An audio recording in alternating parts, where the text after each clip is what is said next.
Assalamualaikum warahmatullahi wabarakatuh. A'udzubillahi minasyaitonir rajim. Bismillahirrahmanirrahim. Innal hamdalillah nasta'inuhu wa nastaghfiruhu wa nu'minu bihi wa natawakkalu alayh. Wa na'udzu billahi min shururi anfusina wa min sayyiati a'malina. Man yahdihillahu fala mudilla lahu wa man yudlilhu fala hadiya lahu. أشهد أن لا إله إلا الله وحده لا شريك له وأشهد أن محمدا عبده ورسوله اللهم صل على سيدنا محمد وعلى آله وصحبه أجمعين بارك وسلم أما بعد بسم الله الرحمن الرحيم والعصر إن الإنسان لفي خسر إلا الذين آمنوا وعملوا الصالحات وتواصوا بالحق وتواصوا بالصبر صدق الله العظيم وقال رسول الله صلى الله عليه وسلم Man salaka tariqan yaltamisu fihi ilman sahhalallahu lahu bihi tariqan ilal jannah atau kama qala sallallahu alaihi wasallam. Alhamdulillah, syukur kepada Allah Subhanahu wa taala kerana masih lagi diberi kesempatan, diberi kekuatan untuk kita meluangkan masa kita untuk kita menyambung pengajian kita pada pagi ini bulan Ramadan yang mulia ni. Insya-Allah kita mulakan dengan bacaan kita Al-Fatihah. Bismillahirrahmanirrahim.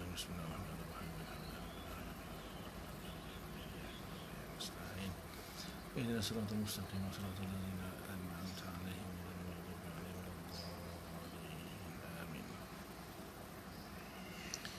InsyaAllah kita sambung manhaj Asy'ariyah. Okey, seterusnya thaniyan ma'rifatul ilah muktasabatun wa laysat fitriyatun. Mengenal Tuhan itu adalah sesuatu yang diusahakan, bukanlah suatu fitrah. Wa bina'an ala hadhihi al-muqaddimah awjaba al-asy'ariyun ka ghairihim min al-mutakallimin an-nazar 'ala al-mukallaf bal ja'alahu jumhuruhum awwal wajibin 'alayh likay yatawassalu al-mukallaf ila ma'rifatil ilah bihadha an-nazar. Bina atas kaedah ini iaitu mengenal Tuhan itu mestilah diusahakan, bukan satu fitrah.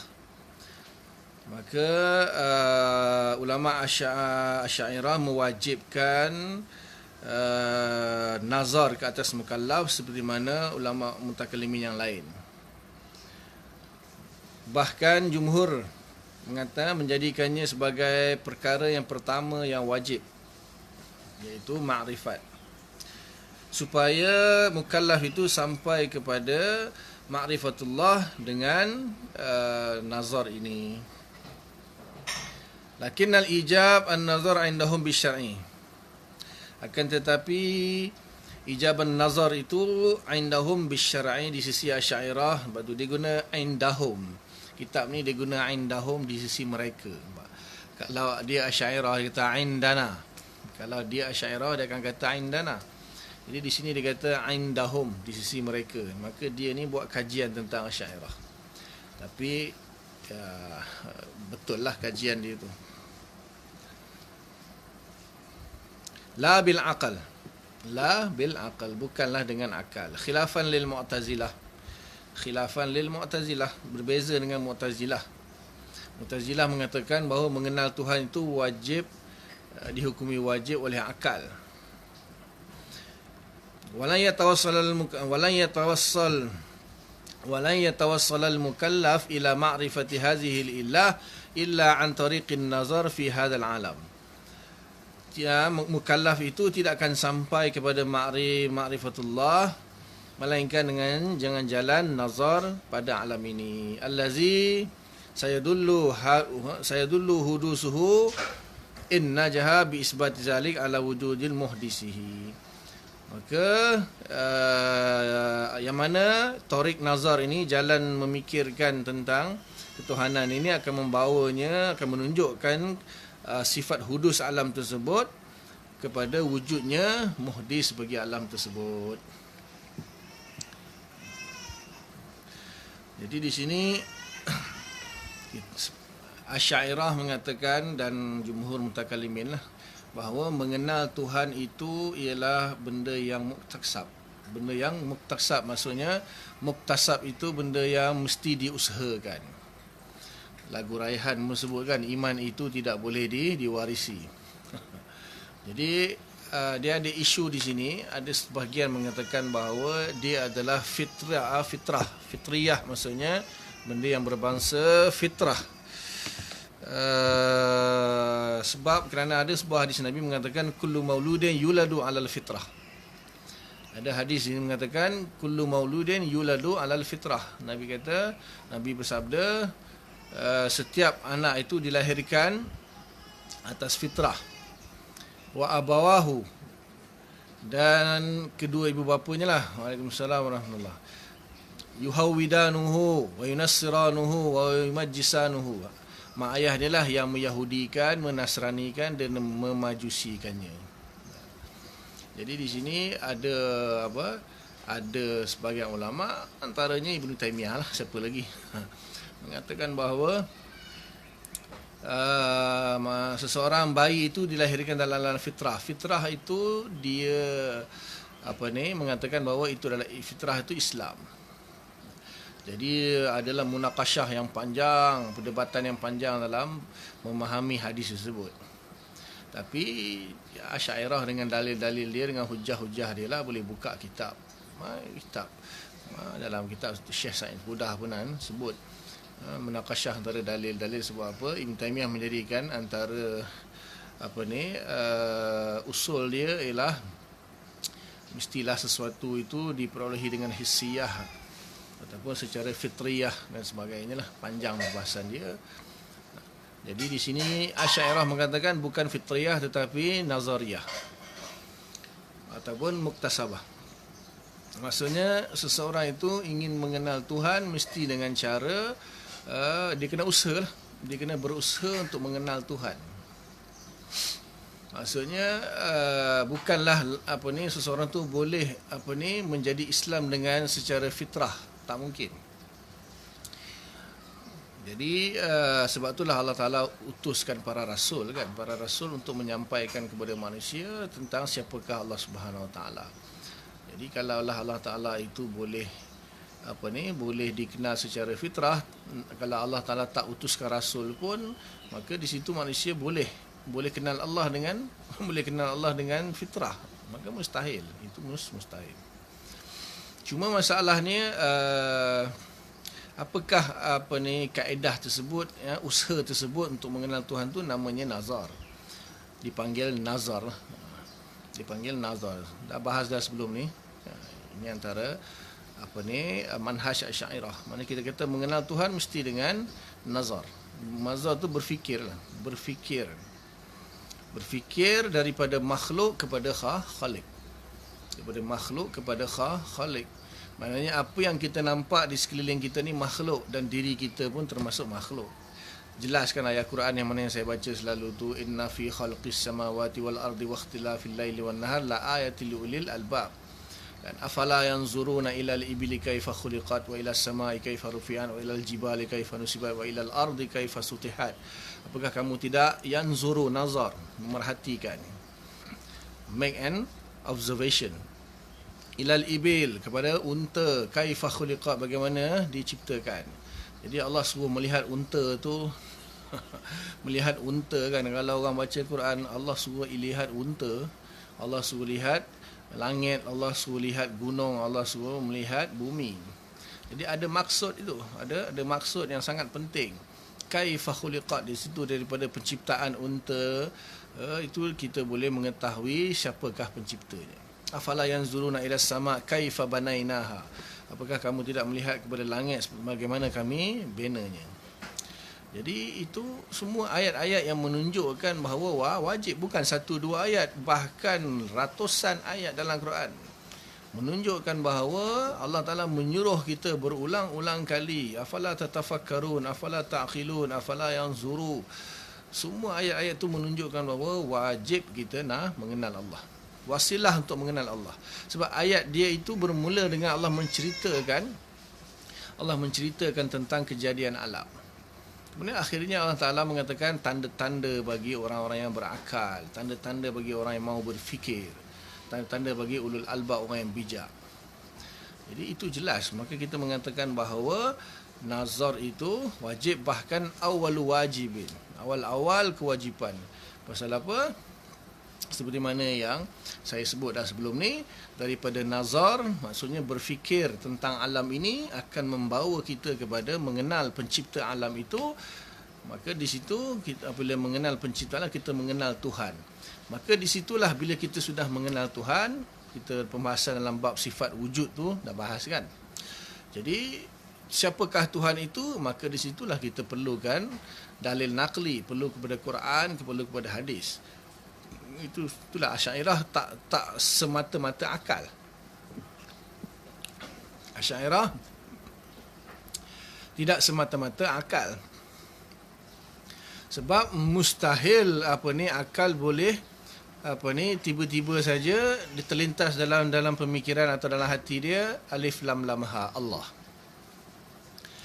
Akal punya kadar, memikirkan bahawa di sebalik kejadian alam semesta ini, di sebalik pentadbiran alam semesta ini, pasti ada pencipta dan pentadbirnya. Tidak mungkin dia jadi dengan sendiri dan tak mungkin dia qadim. Jadi, akal membawa kita kepada wujudnya sang pencipta. Siapakah sang pencipta itu? Itu Al-Quran. Itu Al-Quran yang datang daripada Al-Quran. Mana mungkin akal boleh tiba-tiba saja sang pencipta itu ialah Allah. Daripada mana dia tahu itu Allah? Jadi nazar itu wajib supaya dia mengetahui bahawa pasti wujudnya Tuhan. Tuhan yang satu, Tuhan yang maha berkuasa. Maknanya segala yang berkaitan dengan penciptaan alam seperti mana yang kita bahas dalam sifat 20 itu kan. Tuhan itu mesti wujud. Kalau dia tak wujud, macam mana dia nak ciptakan alam ini kan? Kemudian dia mestilah wujud dia wujud yang qadim, bersifat qidam. Kerana kalaulah dia sendiri tidak qidam, maka dia pun hadis. Kalau dia hadis, maka dia ada pencipta dia. Siapa pula pencipta dia? Waalaikumsalam warahmatullahi. Jadi mustahil kalau pencipta itu dicipta, akhirnya akan jadi daur dan tasalsul. Itu yang kita bahas dalam sifat 20. Kemudian dia mesti baqa', bahawa setiap yang qidam mesti baqa'. Sebab yang qidam tak mungkin ini idam, mesti dia kekal. Kemudian dia mesti mukhalafah lil hawadis. Kalau dia mumatsalah lil hawadis, dia pun hadis. Hadis daur tasalsul. Kemudian dia mesti qiyam binafsih. Dia mestilah qiyam binafsih, maksudnya dia itu zat, bukan sifat. Dan tak perlu kepada mukhassis, tak perlu kepada mahal, seperti mana yang kita bahas. Maksudnya semua sifat 20 itu sudah pun menentukan ciri-ciri Tuhan pencipta alam. Belum sampai kepada Allah lagi.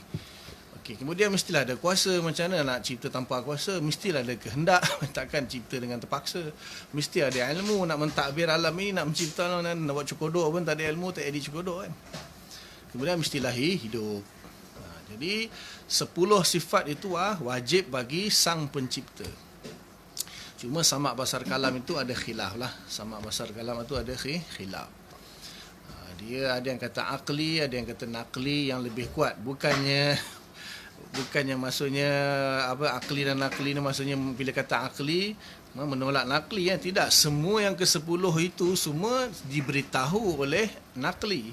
Sudah diberitahu oleh nakli, sudah diberitahu oleh Al-Quran.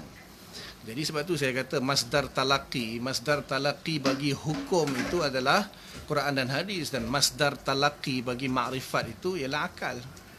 Jadi akal itu makrifat, tugas dia untuk makrifat, dan proses dia nazar. Alat dia akal. Akal ni maksudnya zikrus sabab wa muradul musabbab lah, maksudnya sebenarnya diri kita. Tapi akal tu sebagai alat untuk kita idrak makrifat itu, nazar. Dengan proses nazar kita boleh idrak makrifat. Jadi semua tu telah diberitahu sebenarnya, sudah diberitahu oleh syarak.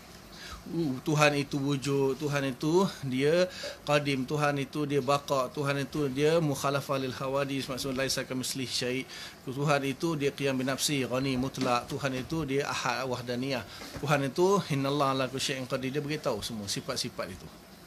Maka akidah itu sendiri ataupun madlul bagi akidah kita itu adalah Al-Quran, dan dia punya masdar talaqi dia memang Al-Quran dan hadis.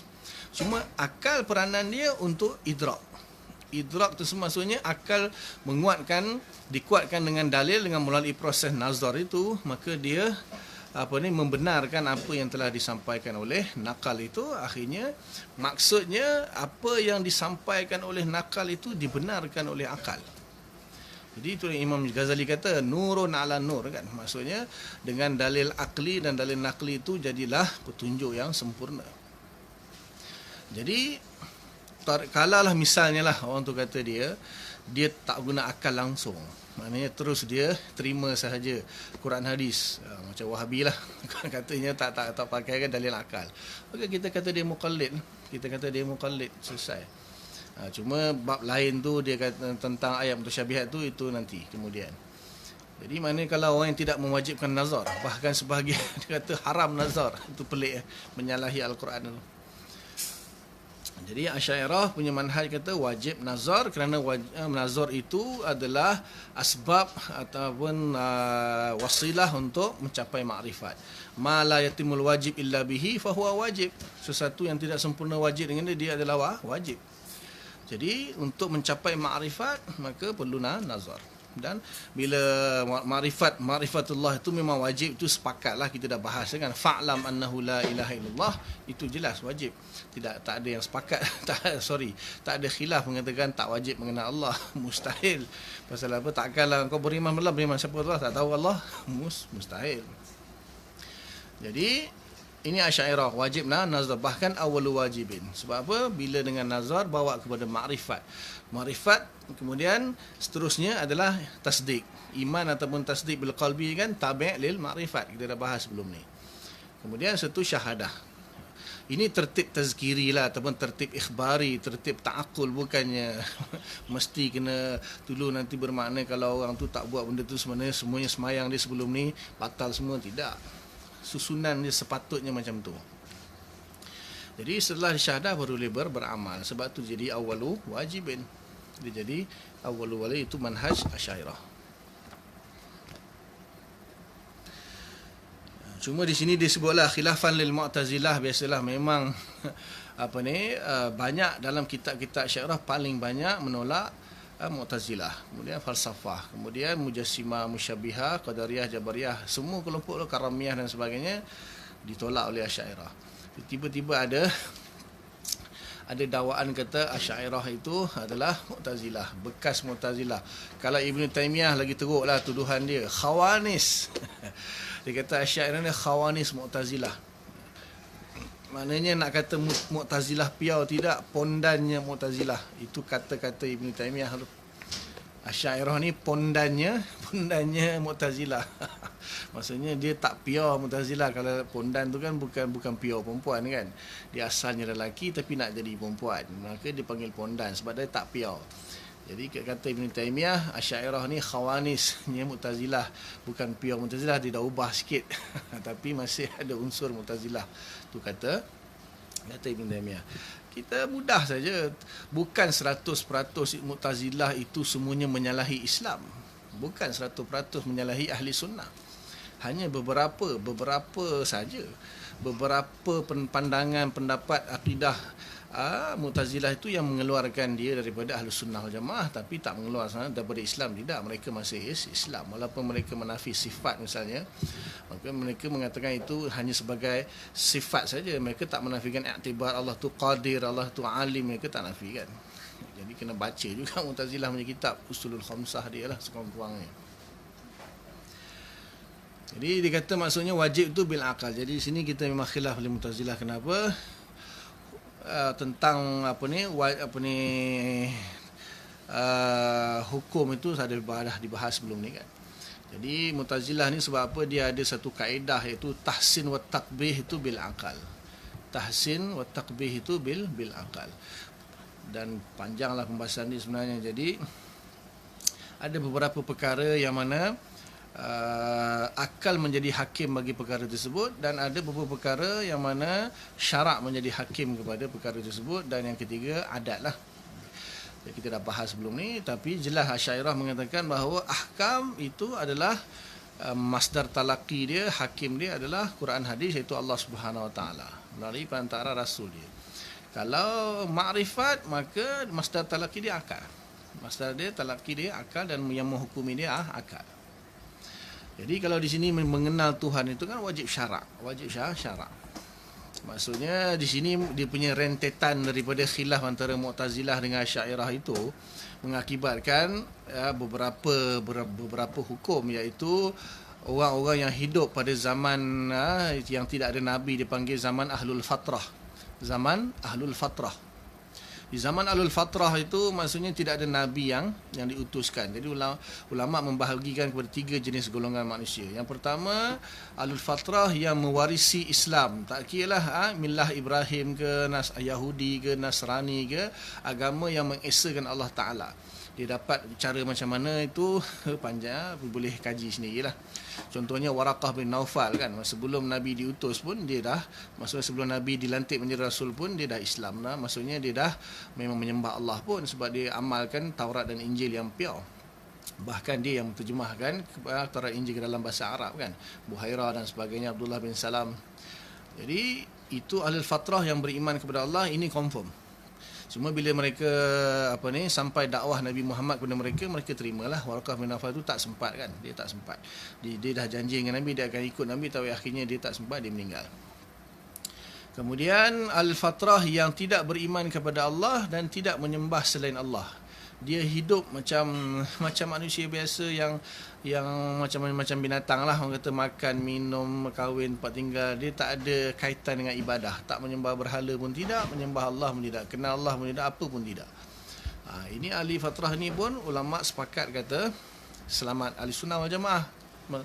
Di sinilah Mu'tazilah kata kalau yang tak mengenal Allah, dia neraka. Pasal apa? Dia dikurniakan akal oleh Allah Ta'ala. Akal dia patut yang menghukumi wajib dia mengenal Tuhan.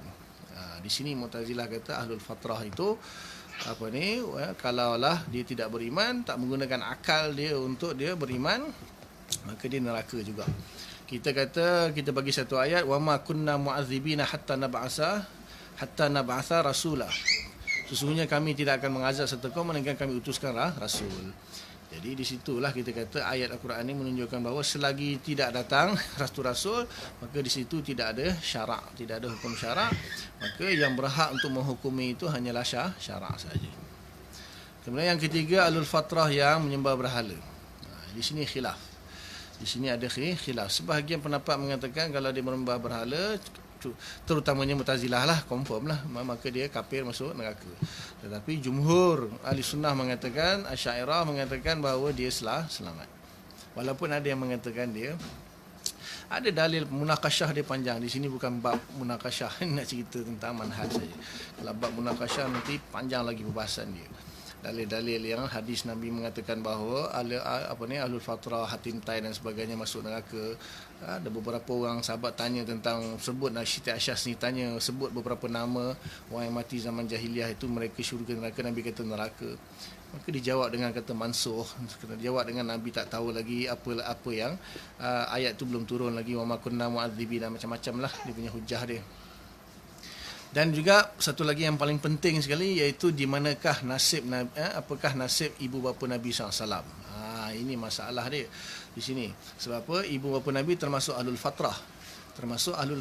Jadi di situ ahli sunnah wal jamaah mengatakan ibu bapa Nabi selamat dan tidak masuk neraka. Walaupun sebahagian Wahabi mengatakan nauzubillah, ibu bapa Nabi di neraka. Ada hadis sahih Muslim yang saya dah bahas sebelum ni kan, inna abi wa abaka finnar tu. Hadis dalam sahih Muslim tu saya dah jelaskan sebelum ni, boleh refer lah tentang masalah tu. Jadi kita ahli sunnah kata ibu bapa Nabi terselamat, termasuk ahlul fatrah yang selamat. Sebab ayat yang paling kuat sekali, wa ma kunna mu'adzibina hatta nab'atha rasulah. Tentang Imam Suyuti kata ada hadis dhaif mengatakan dihidupkan semula, syahadah mati. Itu antara hujah, tapi hujah tu hujah sokongan saja, bukan hujah yang utama. Hujah yang utama ayat Quran tersebut. Jadi ini akibat daripada mengatakan bahawa hukum ma'rifatullah itu adakah dengan syarak atau dengan akal. Kita Asy'ariyah kata ma'rifatullah itu disabit hukum wajib dengan syarak, bukan dengan akal. Adapun Maturidi di sini pun mengatakan bahawa mengenal Allah tu wajib dengan akal.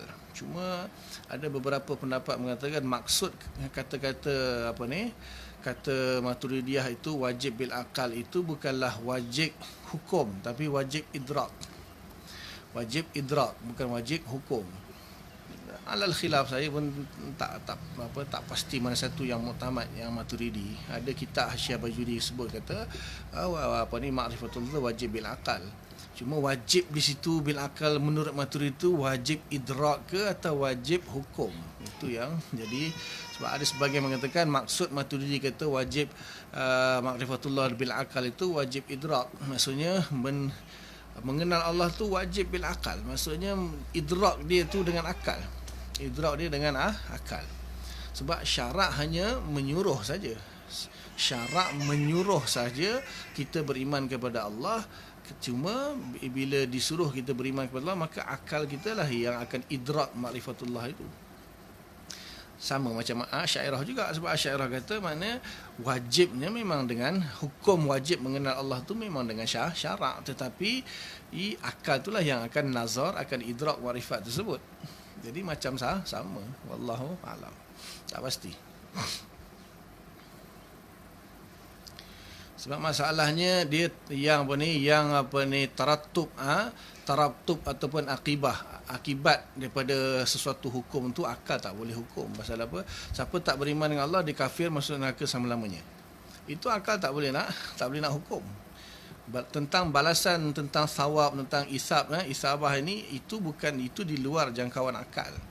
Siapa tak beriman, dia kafir, masuk neraka selama-lamanya. Itu mana boleh akal dah idrak hukum tersebut. Akibat daripada tidak makrifat. Itu hanya syarak saja.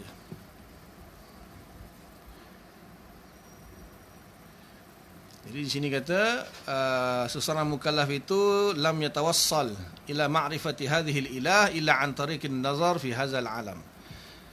Jadi tidak akan sampai kepada ma'rifatullah melainkan dengan berfikir tentang alam ini. Alam inilah yang paling dekat dengan kita, termasuklah diri kita. Wa fi anfusikum afala tubsirun. Banyaklah ayat-ayat yang lain lagi. Sanurihim ayatina fil afaq wa fi anfusihim hatta yatabayyana lahum annahul haq. Itu antara ayat-ayat yang menunjukkan wajib kita makrifat, wajib kita merenung alam ini, termasuk diri kita, termasuk alam lah. Maksud alam di sini ma siwallah. Alam itu ma siwallah, apa yang selain Allah. Jadi akan membawa kepada ma'rifatullah. Adapun sufi yang kata mengenal Allah dengan Allah itu, saya dah bahas sebelum ni, itu bukan tahap ibtidai, itu tahap tinggi. Tahap-tahap ibtidai semuanya perlu mengenal Allah dengan ini, memang termaktub dalam Al-Quran jelas. Yang kata sufi itu mana mungkin mengenal Allah dengan makhluk, kita mengenal Allah dengan lain, itu dia cerita bab hakikat, bab satu tahap yang tinggi. Memang semua benda secara hakikat pun dengan Allah. Mana kita hidup pun Allah, wujudnya alam ni Allah, semuanya Allah. Tapi asbab dia, kita cerita asbab untuk mengenal Allah Ta'ala, jadikan dunia ini darul asbab, sunnatullah kan, walan tajida li sunnatillahi tabdila. Jadi sunnatullah itu asbab untuk kita mengenal Allah tu dengan nazar. Nanti akan mengenal Allah, ma'rifatullah billah, itu tahap wali. Maknanya akhirnya Allah Ta'ala memberi dia ma'rifat. Ini sebenarnya daripada awal pun Allah beri juga. Daripada awal lagi sebenarnya Allah Ta'ala yang, kalau kita bahas bab tu lah, bab qadar dan qadar kan.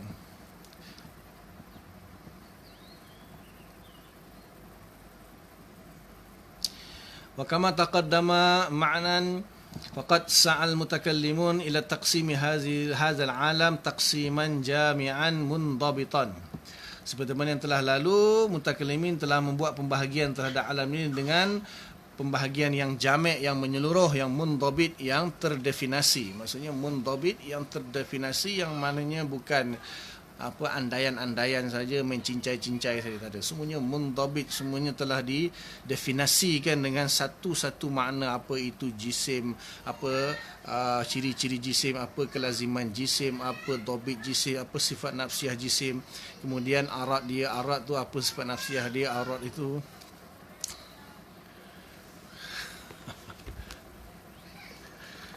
Ya Allah.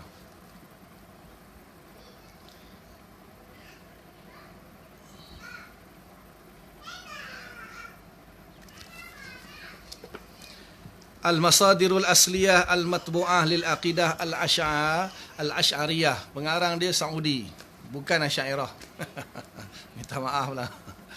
Saya sebab dia kata indahum, dia tak kata indana. Daripada situ saya boleh detect kata dia bukan Asy'ariyah. Tapi apa yang dibahas ni sangat ilmiah, sangat memudahkan untuk kita mengenal Asy'ariyah. Saya dah lama cari kitab Madkhal ila Mazhab Asy'ariyah ni. Saya ada kitab Madkhal Mazhab Syafi'i sampai 3-4 buah. Madkhal Mazhab Hambali saya ada, Madkhal Mazhab Syafi'i, Madkhal Mazhab Maliki, semua saya ada.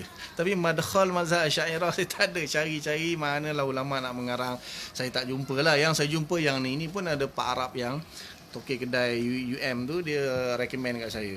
Saya tilik-tilik tengok pengarang Saudi lah. Baca, try lah, beli je lah, baca dulu. Jadi saya dah nak kata khatam tu 70% jugalah. Saya dah baca 2-3 kali lah kitab ni. Jadi Alhamdulillah kitab ni dia cerita tentang Asy'ariyah. Kalau macam Ibnu Asakir macam Tabyinul Kazbil Muftari itu, dia cerita tabaqat Asy'ariyah, sedikitlah tentang mazhab Asy'ariyah. Begitu juga Najmul Muhtadi pun dia bahas juga secara mendalam juga. Tapi yang ni saya nampak ada sudut lain yang lebih luas lagi, dia membahas Asy'ariyah. Jadi dia buat satu kajian tentang Asy'ariyah walaupun dia bukan Asy'ariyah, tetapi apa yang dinyatakan di sini kalau bercanggah dengan Asy'ariyah tu, insya-Allah lah saya akan saya tahulah akan kita boleh perasan lah. Tapi dia bukan maksudnya nak rod Asy'ariyah. Kitab ni bukan rod Asy'ariyah. Dia ada kitab-kitab yang rod Asy'ariyah, banyak saya ada. Kitab-kitab Wahabi yang rod Asy'ariyah saya ada. Al-Asy'ariyah fi Mizanil Ahli Sunnah, itu saya ada kitab dia, itu dia bantai dia rod Asy'ariyah. Banyaklah kitab-kitab yang saya ada Wahabi yang rod Asy'ariyah. Tapi ini dia bukan rod Asy'ariyah. Dia cerita je tentang Asy'ariyah. Rod tidak, sokong pun tidak. Dia buat satu kajian tentang Asy'ariyah bagi orang betul-betul. Dan dia rod juga Wahabi-Wahabi yang salah faham, yang menilai Asy'ariyah tak betul tu, dia rod. Dia beritahu salah. Dia kata ada ulama mengatakan Asy'ariyah tu begini-begini, tak betul. Saya tahulah yang dia maksudkan tu Wahabi lah. Jadi dia mu'tadil lah. Mana dia bukan tak ta'assub dan juga tak menentang. Dia cuma buat kajian ilmiah tentang Asy'ariyah. Kitab-kitab yang disenaraikan dalam kitab ni, masya-Allah, saya sendiri pun tak pernah jumpa kitab tu, tak pernah tengok, tak pernah dengar pun. Tapi kitab-kitab yang utama tu daripada Imam Asy'ari sampai sekarang ni, insya-Allah lah ada lah. Jadi baguslah baca. Tapi bagi orang yang betul-betul dah ada basic yang kukuh tentang Asy'ariyah saja boleh baca kitab ni. Kalau tu nanti dia takut, dia pun tak pasti betul ke dia ni kan, sebab dia bukan Asy'ariyah. Dia bukan Asy'ariyah. Syekh Idlibi atau tak tahu macam mana nak sebut, di Syria tu pun dia ada backup Asy'ariyah, tapi di sini ngaku dia bukan Asy'ariyah, tu masalah dia. Dia rad Safar Hawali kan. Safar Hawali dia mengarang kitab rad Asy'ariyah, kemudian Syekh Idlibi pun tak tahu lah macam mana nak sebut. Dia ada karang kitab, backup balik, rod balik Safar Hawali. Tapi dia kata dia bukan Asy'ariyah. Itu wallahu alam lah. Jadi di sini dia kata mutakallimun telah membahagikan alam ini taksiman jami'an mundabitan.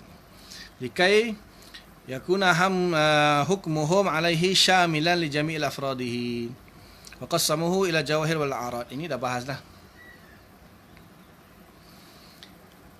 Betul ke ada yang kata akidah batiniyah itu adakah termasuk dalam Asy'ariyah?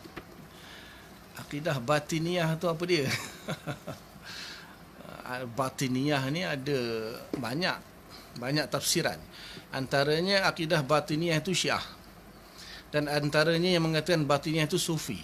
Ada yang mengatakan lah. Jadi tengoklah kepada orang yang yang memakai istilah itu. Kalau dia mengatakan akidah batiniyah yang disebahkan kepada Syiah itu, tidak sama sekali lah, tak mungkin lah. Itu orang yang tak faham Asy'ariyah, yang atau sengaja nak menjatuhkan Asy'ariyah itu saja. Ataupun maksudnya batiniyah di sini, kalau Sufi itu memang semua Asy'ariyah hampir semua Sufi semua. Tapi bukanlah bukan itu pembahasan dia di dalam akidah. Kalau bab tasawuf ni pembahasan dia lain. Kalau yang dimaksud tu batiniyah tu maksudnya secara zauqi. Tak pastilah istilah tu, tapi masyhurnya batiniyah ni Syiah. Maka biasalah Wahabi ni Wahabi ni kan dia tuduh Asy'ariyah ni Mu'tazilah, tuduh Asy'ariyah ni falsafah, tuduh Asy'ariyah ni Syiah, macam-macam dia tuduh. Dia orang tak faham pun Asy'ariyah sebenarnya. Tak. Kalau orang yang betul-betul memahami Asy'ariyah, dia sekurang-kurangnya dia akan rod dari segi manhaj itu saja. Dia tak akan rod akidah Asy'ariyah kalau orang betul-betul faham Asy'ariyah. Cuma dia tak setuju penggunaan ilmu kalam dalam Asy'ariyah. Itu je dia tak setuju. Akidah Asy'ariyah bersih. Itu orang yang faham Asy'ariyah sekurang-kurang. Maksudnya dia akan kata Asy'ariyah ahli sunnah wal jamaah, tetapi manhaj pembahasan akli mereka tu mendalam sangat sampai membahas tentang falsafah dan sebagainya. Itu dia tak setuju. Tak apa. Tapi itu pun ada wajah.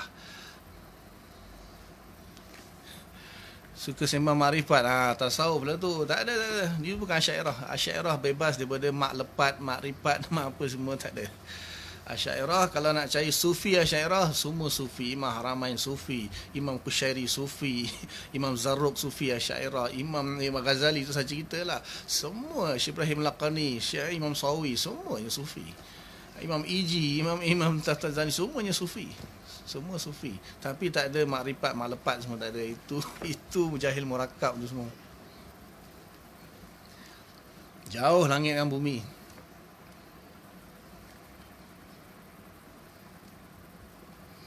Yang tanya tu ustaz tu. Ustaz belajar jauh ni. Ustaz belajar. Khabar Ustaz? Ramai lagi ustaz-ustaz ni, saya segan juga anak-anak. Saya kuliah ni untuk awam je, bukan untuk ustaz-ustaz. Jadi ustaz-ustaz tumpang dengar, saya dah segan. Syekh Mutiara Putih pun tengok ada nama tadi. Kalau ada salah, tolong tegur. Ada juga yang pakar-pakar Asy'ariyah dalam ni. Kalau saya buat silap tu tegur. Saya pun masih mengkaji. Jadi pembahagian tentang jawahir dan arat ni dah jelas dah kita bahas dah sebelum ni. Panjang lebar.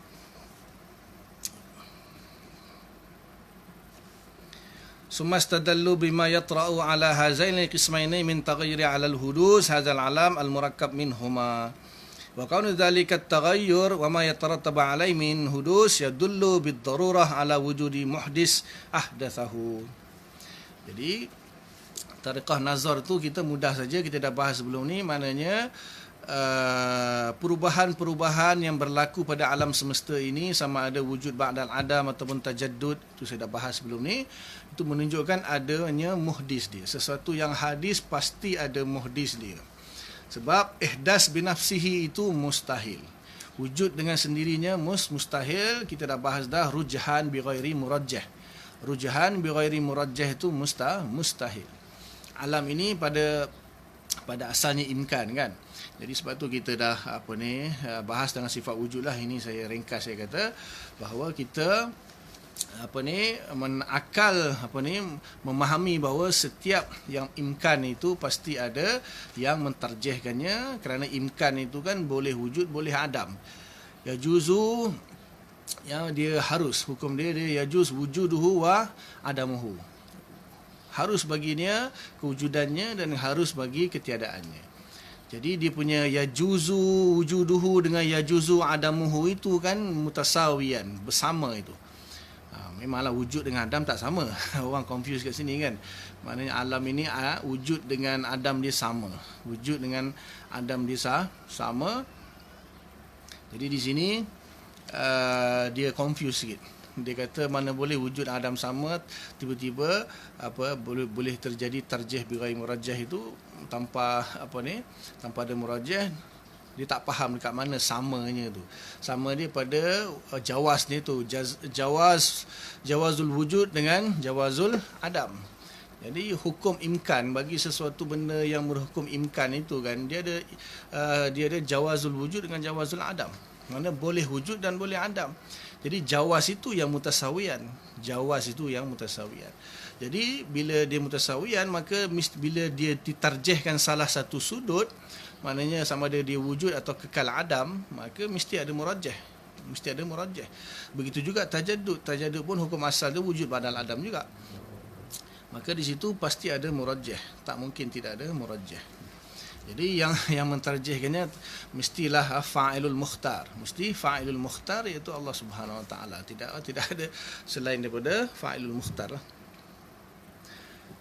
Jadi di sini hudus ataupun itulah saya bahas tu kan, mana yang paling rajih dari sudut hudusnya ke atau imkannya ke, ataupun imkan ma'al hudus ataupun imkan bisyartil hudus. Jadi Imam Fakhri Ar-Razi dan sebagian ulama kata yang tahqiqnya imkan bisyartil hudus. Maknanya dia memang hukum dia imkan, hukum sebab falsafah mengatakan hukum dia imkan saja. Imkan saja nanti bawa kepada alam itu qadim. Itu nanti panjang bahasan dia. Tapi kita kata imkan bisyartil hudus. Kenapa? Setelah diimkan, hudusnya yang kita nampak ni hudus dia. Imkannya tu orang tak tahu, orang tak nampak, orang tak belajar mantik, dia tak tahulah hukum imkan itu. Jadi imkan bisyartil hudus itu yang paling kuat dalil dia. Jadi bersitu kita berdalilkan wujudnya muhdis. Siapa muhdis itu? Quran. Hadis beritahu itu Allah Subhanahu wa taala, inna rabbakumullah.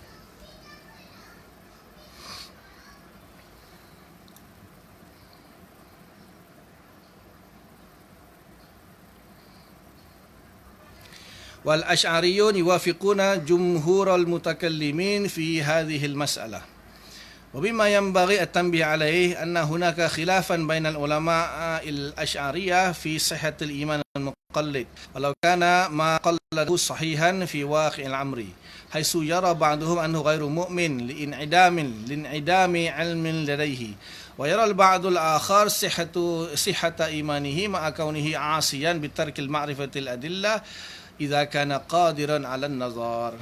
Ini pun kita dah bahas juga. Jadi di sini khilaf mengatakan adakah iman muqallid itu maksudnya orang yang tidak melakukan nazar, tidak melakukan nazar untuk idrak makrifat dengan dalil-dalil akli itu, adakah iman dia sah atau tidak? Ada 4-5 pendapat di sini, 4-5 khilaf lah di kalangan ulama mutakallimun terutamanya. Yang rajih, yang muktamadnya Asy'ariyah iaitu mukmin asin jika dia ada keahlian dalam nazar. Maksudnya makrifat tu kita dah bahas sebelum ni kan. Maknanya i'tiqadul jazmi al-mutabiq lil waqi' an dalil. Satu i'tiqad yang mantap, pegangan yang kukuh, mutabiq lil waqi', yang bersesuaian dengan realiti, an dalil. An dalil, bila ada an dalil barulah kita kata makrifat. Kalau dibuang an dalil, maksudnya dia tak buat nazar, dia tak tahu dalil, tapi dia jazm, mutabiq lil waqi', kita panggil muqallid. So apa iman muqallid? Jadi yang rajihnya kata iman dia sah tapi dia asin. Dia dianggap berdosa kerana meninggalkan nazar. Meninggalkan nazar kerana nazar itu wajib. Seperti yang saya sebut tadi kan, Allah Taala sebut dalam Quran, afala yanzuruna ilal ibili kaifa afala yanzuruna ila sama kaifa banainaha dan sebagainya. Itu semua dalam Quran menunjukkan perintah untuk nazar. So Asy'ariyah mengatakan wajib nazar. Maknanya dia tak buat, dia berdosa tapi iman dia sah. Dia berdosa dari segi hukum fiqh. Berdosa dari hukum fiqh tapi iman dia sah. Jadi dengan syarat lagi mana dia ada keahlian untuk nazar. Syekh Said Fudah kata keahlian untuk nazar ni mudah. Orang kalau boleh buat akad jual beli, boleh buat nikah online, maka insya-Allah dia wajib nazar.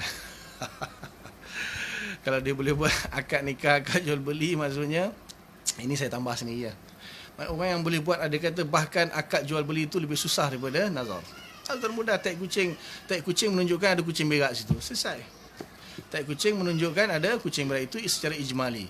Tak perlulah secara tafsili ala wajhil imkan, wajhud dalalah dia itu adakah hudus atau wajhud dalalah dia imkan atau imkan ma'al imkan ma'al hudus ataupun imkan bisyartil hudus dan sebagainya. Itu tafsili, tak payah. Yang penting dia cuma tahu wujudnya satu benda pasti ada yang mewujudkan. Wujudnya alam pasti ada pencipta alam. Siapa pencipta alam itu? Quran bagi tahu lah, itu Allah. Maka dia itu keahliannya. Yang saya rasa semua orang ada keahlian untuk fikir benda tu. Jadi hukum dia wajib syarak. Siapa tak buat berdosa tapi iman dia sah, ini muktamad. Walaupun Imam Sanusi kata iman dia tak sah, tapi dia tarik balik kata-kata dia dalam syarah muqaddimat dia, dia kata iman dia sah. Walaupun ada khilaf di situ, dia kata jumhur, mula-mula dia kata jumhur kata tak sah, lepas tu dia kata jumhur kata sah. Jadi ulama cuba buat tatbik. Imam Bajuri kata mungkin yang jumhur yang dimaksudkan yang pertama jumhur mutakallimin, jumhur yang kedua tu jumhur ulama al-sunnah lah, selain mutakallimin. Tapi Syekh Fudoli dalam kita dah baca kan, kita fil awal dia kata dia tak jumpa. Jadi kata Imam Majid tak jumpa bukan tak ada. Bukan tak ada. Ada dalam syarah Muqaddimat Imam Sanusi ni dia kata iman dia sah. Dan Imam Ghazali ada pendapat sendiri dalam bab ni. Imam Ghazali, Imam Syekh Nablusi dan tak ingat lagi siapa lagi mengatakan iman muqallid sah dan tak berdosa. Sah dan tak berdosa. Sebab bagi Imam Ghazali itu nazar itu tidak wajib, mungkin sunat je kot. Imam Ghazali. Tapi perlu dicek lagi lah kitab-kitab dia.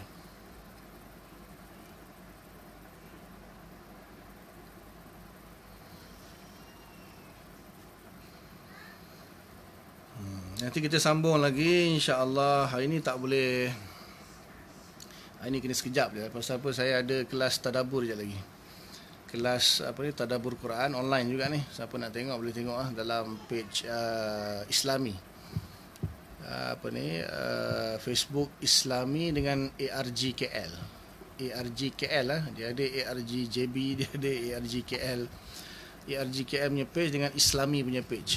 Islami. Yang saya post tu kan tentang Islami.